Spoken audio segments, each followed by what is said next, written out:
성경에는 흔히 두 가지 위대한 명령이 있다라고 말을 합니다. 첫째는 문화 명령이고요. 두 번째는 선교 명령입니다. 문화 명령은 이 세상을 하나님의 나라로 만드는 것을 뜻하고, 선교 명령은 하나님, 예수님을 믿지 않는 사람들에게 복음을 전하는 것을 뜻합니다. 오늘 본문의 말씀은 이 두 가지 명령 중에 어디에 해당할까요? 본문은 하나님께서 사람을 창조하신 후에 문화 명령을 내리시는 장면입니다. 이 명령은 우리에게 대단히 중요한 의미를 가지고 있습니다. 우리 청소년 친구들 같은 경우에는 장래에 희망 이런 게 있을 거예요.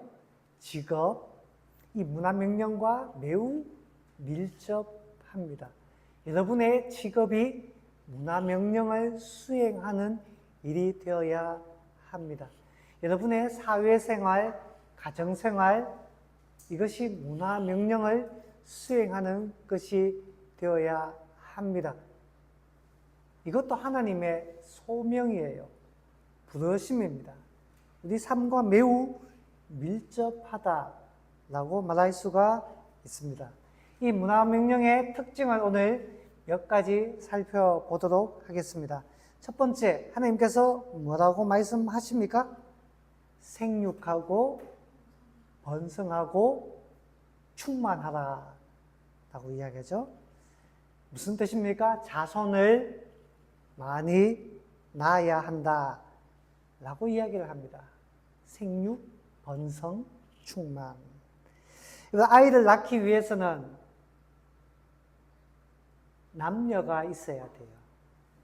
아담 혼자서는 낳을 수가 없습니다. 하와가 있어야 합니다.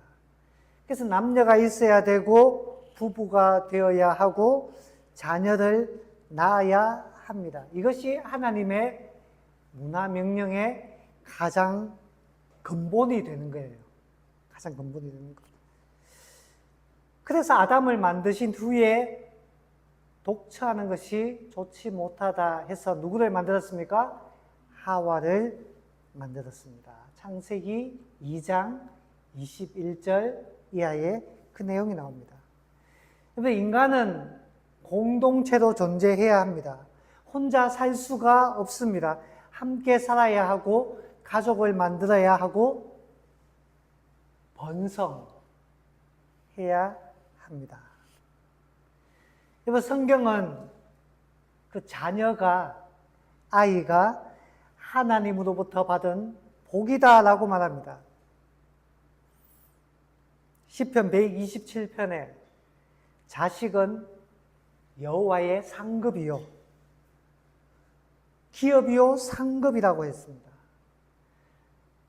또 자식은 활을 잘 쏘는 장사의 수중에 있는 그 화살과 같다라고 했어요.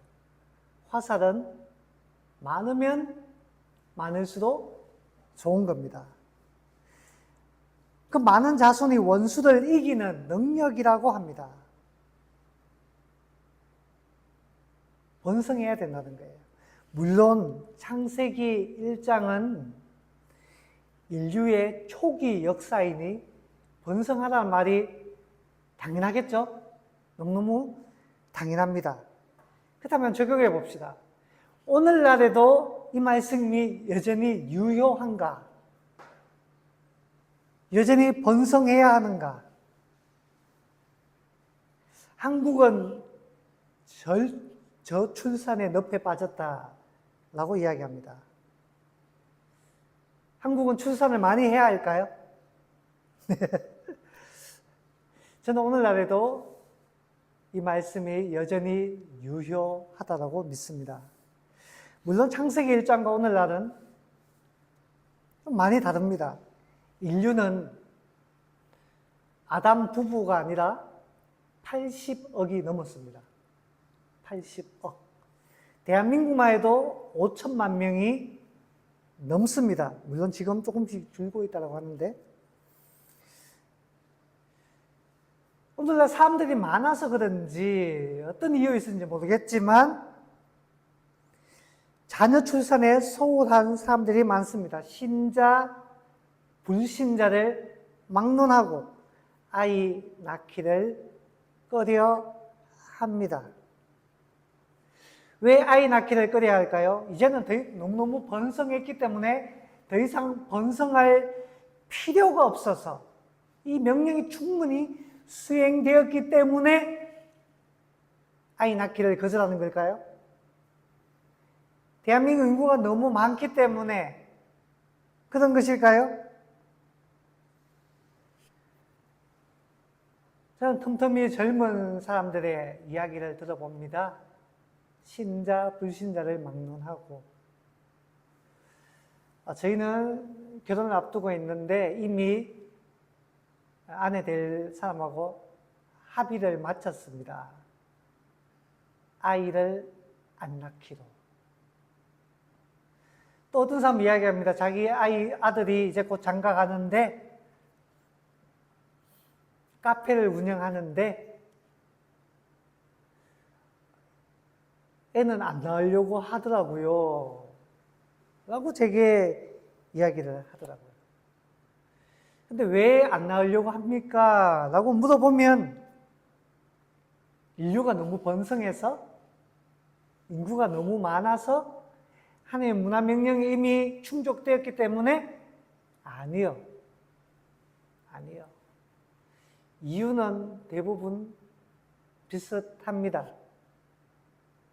아이를 낳으면 그 아이에게 많은 재정 지출이 있고 나의 시간을 빼앗기기 때문에 내가 하고 싶은 취미생활, 내가 누리고 싶은 것들 누릴 수 없어서 저희는 아이를 포기했습니다. 자, 누구를 위해서 아이를 포기했습니까? 자기 자신을 위해서. 자신이 유익이 먼저 나오고 많은 사람들이 솔직하게 이야기할 때 그렇게 이야기해요. 솔직하게. 내가 더 행복해지고 싶어서. 그래서 낙태라는 것도 쉽게 합니다. 자신의 이익이 먼저 되니까. 어떤 사람은 이런 핑계를 대기도 합니다. 아이를 낳으면 그 아이가 힘들까봐. 왜냐? 세상이 험하고 앞으로 장래가 불투명하기 때문에 그 아이가 힘들까봐 안 낳는다라고 말하는 사람도 있습니다. 맞을까요? 거짓말입니다. 낙태도 같은 이유를 들어 말합니다. 태어나면 불행할 텐데 차라리 태어나지 않는 것이 더 좋겠다. 라며 낙태를 행합니다. 저는 거짓말이라 생각해요. 거짓말이라고 생각합니다. 그 아이를 위한 것이 아니고 자기 자신을 위해서 그러는 것입니다. 아이를 낳고 싶어도 낳지 못하는 사람들도 많이 있어요. 하나님 은혜가 필요하겠죠. 저는 여러분 오해는 마시기 바랍니다. 아이를 많이 낳아라라고 지금 이야기하는 것은 아닙니다. 제가 하고 싶은 말은 이것입니다. 내 이익을 위해, 나를 위해 아이를 가지는 것을 거절한다면 그것은 하나님의 문화 명령을 거절하고 불순종하는 것이다. 라고 말하고 싶은 겁니다. 적어도 예수를 믿는 하나님 말씀을 지키고 싶은 사람이라면 이 명령은 지금도 여전히 유효하다라는 것을 믿고 자녀 출산과 양육에 힘을 써야 한다라는 것입니다. 우리 푸른의 교회에는 자녀 생산에 복이 있기를 바랍니다. 네, 아멘이죠? 아멘입니다. 자, 두 번째, 문화명령은 무엇을 말합니까? 38절에 정복하고 다스리라 라고 얘기합니다. 무엇을 정복하고 다스려야 됩니까? 하나님께서 만드신 그 모든 피조 세계를 정복하고 다스리라 라고 말을 하고 있습니다. 여러분, 그런데 정복이라는 단어를 한번 생각해 봅시다. 어떤 이미지가 연상됩니까? 정복. 폭력을 남용해선 타인을 억누르고 지배하는 것, 그런 것이 연상이 됩니다. 사람을 힘으로 복종시켜서 노예로 만들고 빼앗는 것, 그런 이미지가 연상되지 않습니까? 다스린다라는 말도 힘과 권력으로 지배한다라는 의미로 해석되고는 합니다.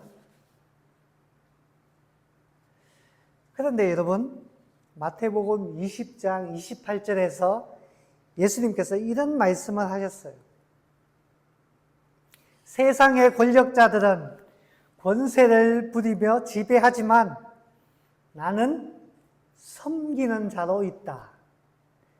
인자는 섬김을 받으려 함이 아니라 도리어 섬기려 하고 자기 목숨을 많은 사람들의 대속물로 주려 함이니라 라고 했습니다. 자, 무슨 말입니까? 주님의 통치 방식은 무엇입니까? 섬기는 것이 하나님의 통치 방식입니다. 원래 하나님의 지배 방식은 바로 이와 같다라는 것입니다. 여러분, 창세기 1장과 2장은 죄가 이 땅에 들어오기 이전을 말합니다. 죄가 들어오기 이전에 말해요. 인류는 아름다웠습니다. 하나님께서 정복하고 다스리는 방법은 무엇입니까? 아담이 에덴 동산에서 한 일을 보면 알 수가 있습니다.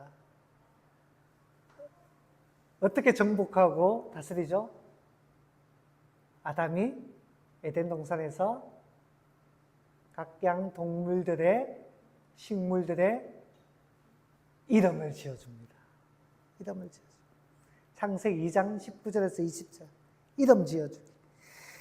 여러분, 이름을 짓는다라는 것은 지배력을 행사하는 겁니다. 여러분, 자식이 태어나면 부모가 이름을 지어줍니다. 이름을 지어준다는 것은 지배력을 행사하는 거예요. 이름을 지원받은 자는 그 지어준 자에게 어떻게 해요? 순종해야 됩니다. 복종해야 돼요. 이름 짓는다는 것은 그런 의미를 가지고 있습니다. 그런데 자녀에게 이름을 지어주는 것은 자식을 위해서 억누르려고, 위해서 지배하려고 이름을 지어줍니까? 아니에요. 잘 양육해서 제 역할을 하게 하려는 것입니다. 이름을 지어준 존재를 다스리는 것은 그 아이가 하나님으로부터 받은 달란트를 잘 개발하고 하나님으로부터 받은 그 소명을 성취하도록 도우려고 다스리는 것입니다. 어느 부모가 아이를 착취해서 누리려고 합니까? 나쁜 부모죠. 가끔씩 뉴스를 보면 안타까울 때가 있어요. 연예인들 가운데, 스포츠 스타들 가운데 부모님 때문에 참 고생하는, 그래서 심지어 부모님과 손절했다는 그런 기사를 간혹 만나게 됩니다. 자식의 이름으로 사기를 치고 돈을 빌리고 그 돈이 어마어마하게 묻어나고, 그래서 손절했다라고 이야기해요. 옳은 일이 아니기 때문입니다. 그래서 올바른 부모가 아니에요. 올바로 다스리는 것이 아닌 것입니다. 여러분, 우리가 물건 하나라도 여러분, 내가 애정이 있는 물건에는 이름을 지어줍니다.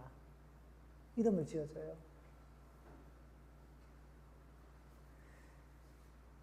그리고는 함부로 대하는 것이 아니고 이름을 지어준 그 물건은 소중하게 대합니다. 소중하게. 아담이 에덴 동산, 하나님 만드신 피조세계 어떻게 다스렸습니까? 이름을 지어주며 소중히 여겼다는 것입니다. 그것이 정복하고 다스린다라는 의미입니다.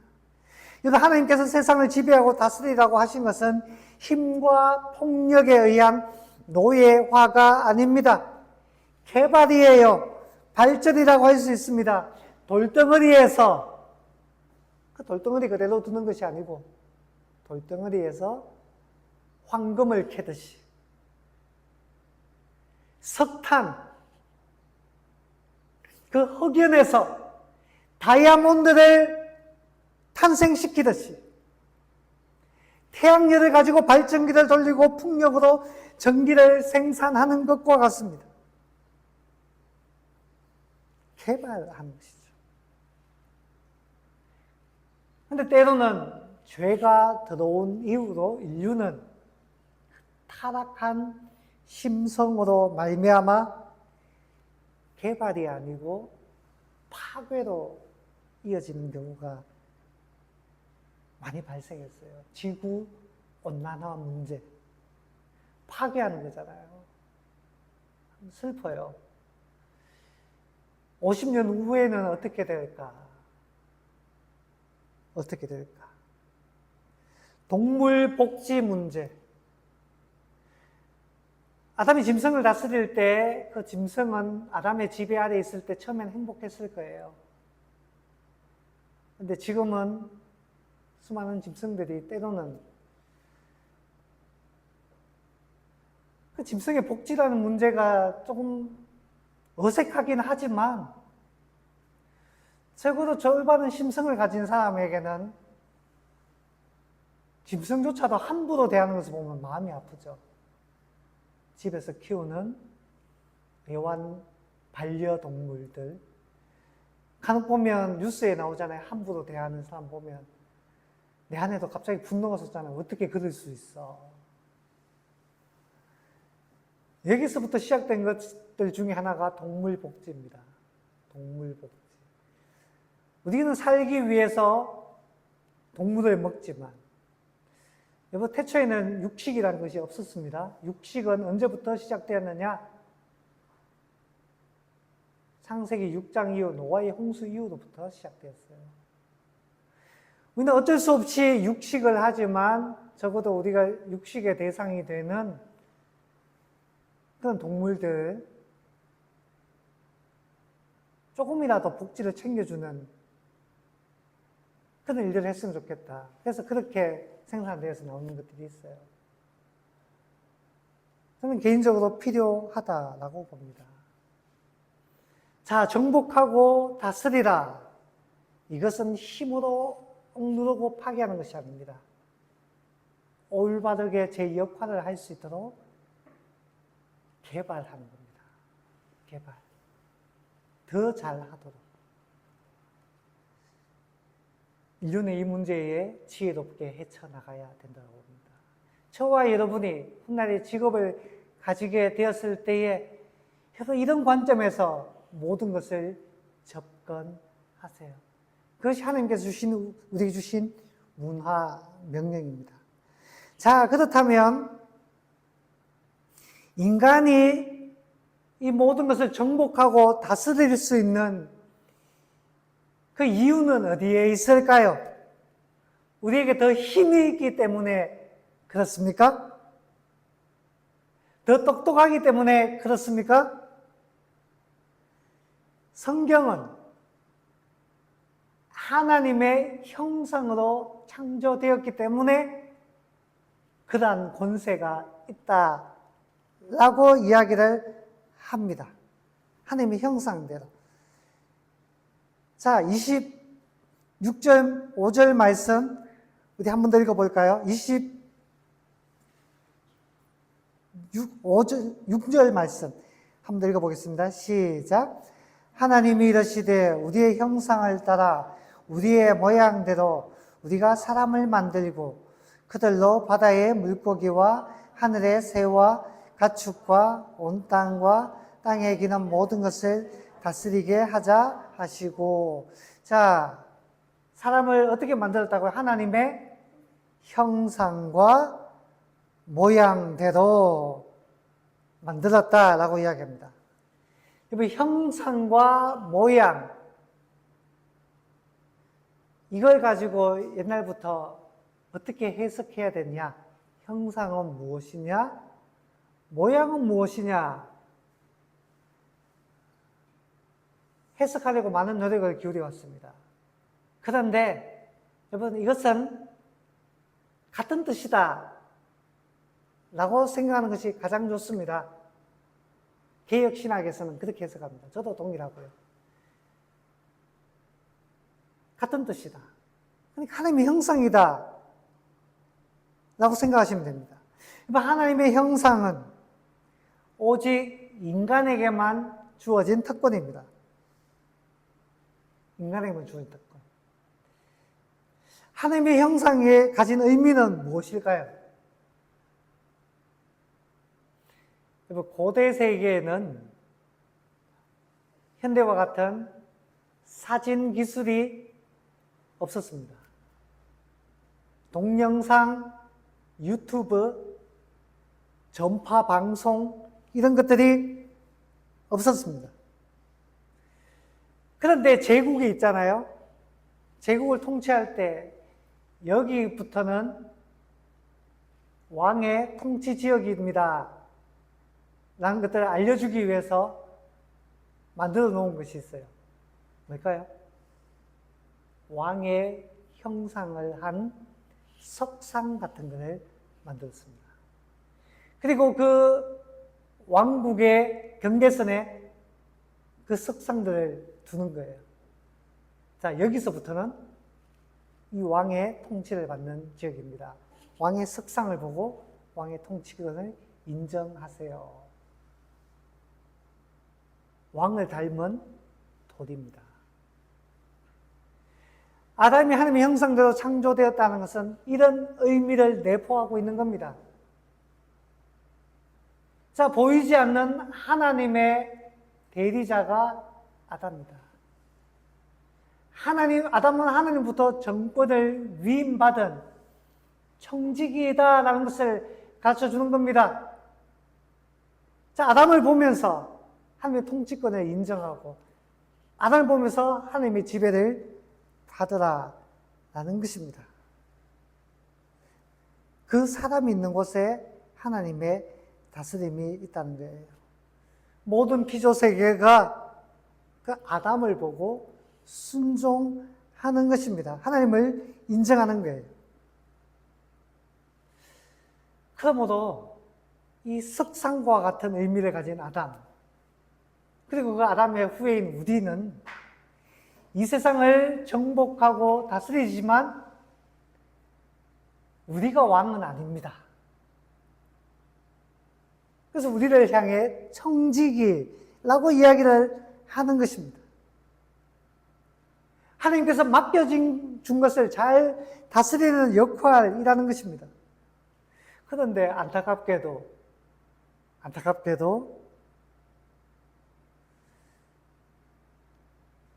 인간에게 순종하고 하나님께 복종해야 될 그 자연이 인간으로 말미암아 오히려 그 지배권에서 벗어나 버리게 됩니다. 벗어나 버리게 돼요. 창세기 3장을 보면 이후에 살펴보겠지만 땅이 인간을 대항합니다. 땅이 엉겅퀴를 냅니다. 저는 밭을 갈기도 쉬웠고 농사 짓는 것도 너무너무 쉬웠고 열매도 풍성하게 맺혔는데 이제는 엉겅퀴를 내요. 불순종합니다. 힘들게 땀을 흘리며 힘겹게 노동을 해야지 겨우 열매를 맺을 수 있게 되었습니다. 자연재해 마찬가지입니다. 인간이 지배력을 잃어버리게 되었어요. 왜냐? 죄가 그 원인이 되었습니다. 죄가. 네가 하나님을 반역했는데 우리는 왜 너에게 순종해야 돼? 이렇게 질서가 깨져버리게 된 것입니다. 그렇게 되다 보니까 인간이 자연을 어떻게 대합니까? 전에는 이름을 지어주며 잘 개발하려고 했다면 이제는 어떻게 됐습니까? 힘으로 억누르려고 합니다. 자연을 사냥하고 파괴하고 무너뜨립니다. 인간과 인간의 관계도 그렇게 되었어요. 지배하려고 들고, 파괴하려고 들고, 정복하려고 합니다. 무엇으로? 힘으로, 무력으로. 이것이 죄의 무서움입니다. 죄의 무서움이에요.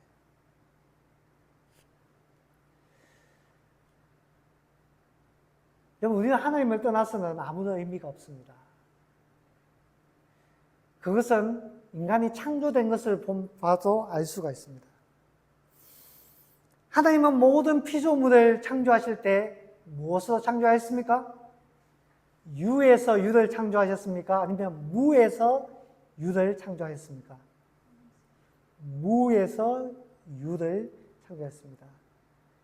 어떤 재료를 가지고 만든 것이 아니에요. 그래서 하나님께서 말씀하심에 그대로 되었다라고 했습니다.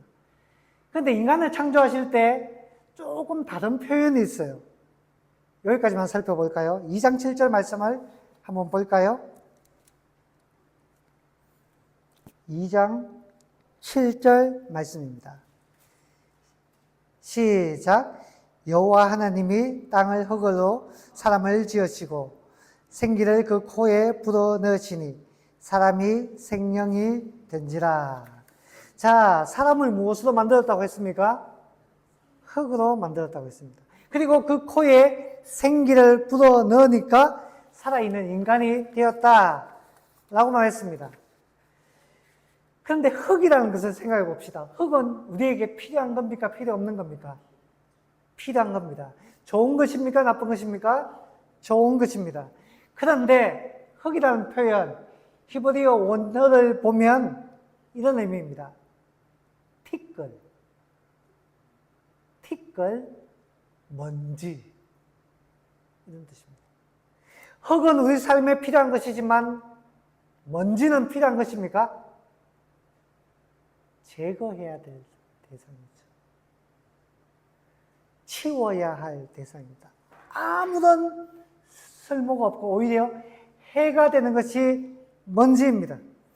이 말은 인간은 하나님의 창조와 하나님의 생기가 없으면 가치가 있는 존재다, 무가치한 존재다? 무가치한 존재다. 티끌과 같은 존재다, 먼지와 같은 존재다. 그러면 하나님을 제외하고 하나님 없이 인간을 설명할 수가 없습니다. 인간의 가치를 말할 수가 없습니다. 하나님께서 생기를 불어넣자 참된 인간이 되었고 그 생기를 걷어가시면 또다시 먼지가 되는 것이 인간이라는 말입니다.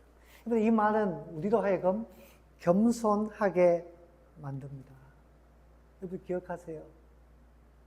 저와 여러분, 하나님 없이는 우리는 먼지와 같은 존재구나. 하나님께서 생명을 주셔야 내가 하나님의 형상으로 가치를 지니고 하나님의 뜻을 이루어가는 청지기가 되는구나 라는 것을 늘 우리의 마음에 새겨야 합니다. 여러분, 하나님은 우리로 하여금 생육하고 번성하고 정복하고 다스리라 라고 하셨습니다. 우리가 다른 피조세계, 자연, 동식물보다 나은 이유가 있다면 우리가 더 진화해서가 아니라, 더 똑똑해서가 아니라, 더 힘이 있어서가 아니라 오직 하나님의 형상으로 창조되었고 하나님께서 생기를 불어넣어 주셨기 때문입니다. 내게 하나님이 없다면 다른 피조세계보다 나을 것이 하나도 없습니다. 우리는 때로 그렇게 이야기하죠. 짐승만도 못한 놈. 짐승만도 못한 놈. 단순히 못된 것이 아니라 그런 사람 어떤 사람입니까? 하나님 없는 인생. 하나님을 인정하지 않는 인생. 자기 자신이 주인이 되어 살아가는 인생.